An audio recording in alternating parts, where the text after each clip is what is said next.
We continue with our Theology of the Body Mondays, and last time we were exploring, talking about the personalistic norm, which is this reality that a person has to be treated in a particular way because a person has a particular dignity. A person is not just any sort of object, and so a person should never be used merely as a means to an end, because what a person is, a person should never be used merely as a means to an end. This is kind of what the personalistic norm is about. So a person should be treated with the opposite of what use is, which is with love. A person should always be treated with love. Now, as we kind of affirm this fact that a person should be treated with love, I guess the next logical question is, well, what exactly is love? What does it mean to treat somebody with love? Now, since we're in the context of theology of the body, we're here just specifically talking also about not just love in general. What does it mean to love in general?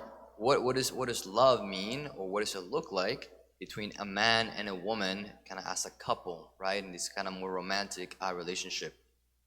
And so John Paul II describes that there's kind of three elements to love.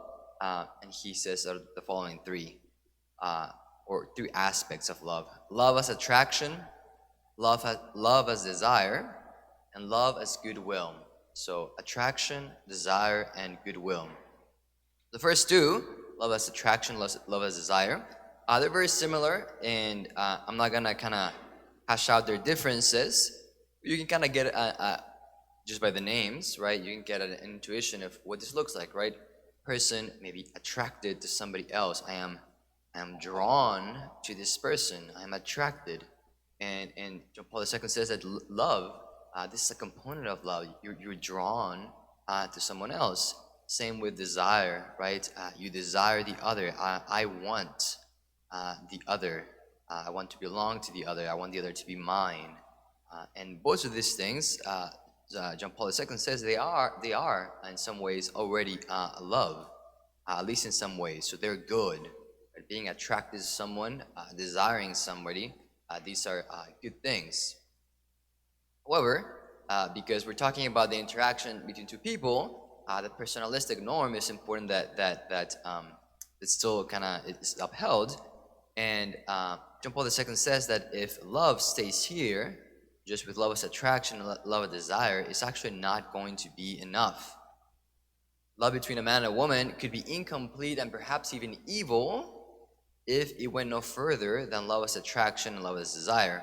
Incomplete, or perhaps even evil, if kind of these two things start kind of going against the personalistic norm.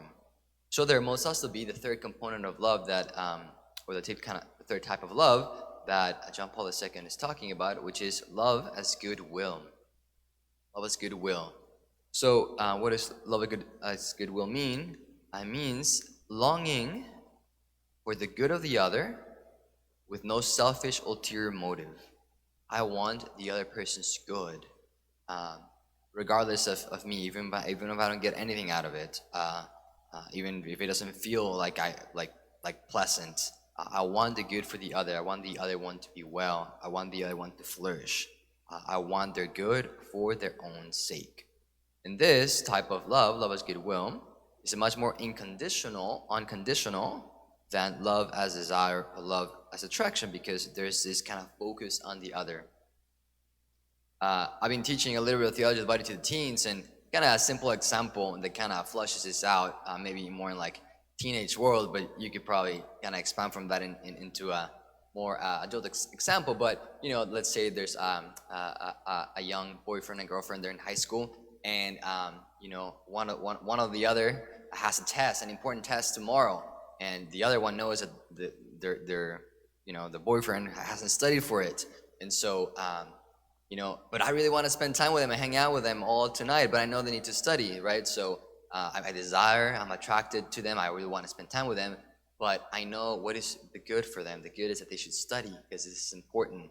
And so if there's love as goodwill, one would be able to say, okay, yeah, I would love to hang out tonight, but I know you have a test, and so I think we shouldn't hang out so you can study. Or if we're going to hang out, it has to be revolved around you studying, because I don't care only about what I want, right? My desire to be with you or hang out with you, but I want you to do well in your test. And so I will choose the harder option of not hanging out or not doing something more fun so that you can flourish, right? You see this element of love is goodwill.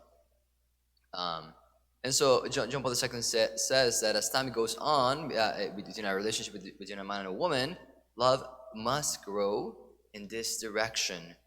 So attraction and desire, they're good and they're not to be extinguished, but inflamed with this deeper kind of love. Another kind of phrase he uses is that John Paul II uses. He says that attraction and desire are kind of like the raw materials for love. So they're good. They're raw materials. Like love can actually flourish there, but it's not fully love if it doesn't really evolve or begins to have this element of good will. It will not be real. So we'll continue to unpack the different elements of love as we go along.